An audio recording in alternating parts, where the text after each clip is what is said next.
இன்றைக்கி நான் மட்டன் கறி அடை செய்ய போகிறேன் பாருங்கள்.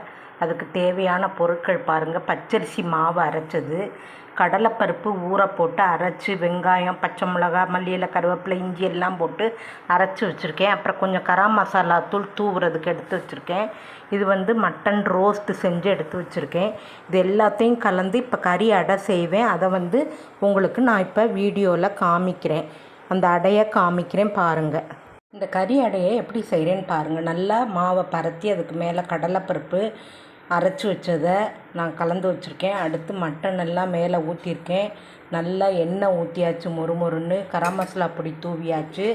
இதை இப்போ அழகாக இப்படி திருப்பி போடணும். திருப்பி போட்டு நல்லா செவக்க வேக வைக்கணும். அப்போ தான் இந்த மட்டன் கறி அடை நல்லாயிருக்கும், சாப்பிட்றதுக்கு ரொம்ப டேஸ்ட்டாக இருக்கும். திருப்பி கொஞ்சம் நல்லெண்ணெயை சுற்றி ஊற்றணும் பாருங்கள். அதுக்கப்புறம் கறி அடையை நாம் எடுத்து சாப்பிடணும். இங்கே பாருங்கள், இப்போ அழகாக மட்டன் கறி அடை ரெடி ஆயிடுச்சு பாருங்கள். இது சூப்பர் டேஸ்ட்டாக இருக்கும். ஒரு வித்தியாசமான ரெசிபி. நீங்களும் வீட்டில் அழகாக இப்படி மட்டன் செய்யும்போது செஞ்சு பாருங்கள். இதுக்கு தொட்டுக்க கூட எதுவும் தேவையில்லை. நான் சட்னியும் குழம்பும் வச்சுருக்கேன். நீங்களும் இதே மாதிரி செஞ்சு சாப்பிடுங்க.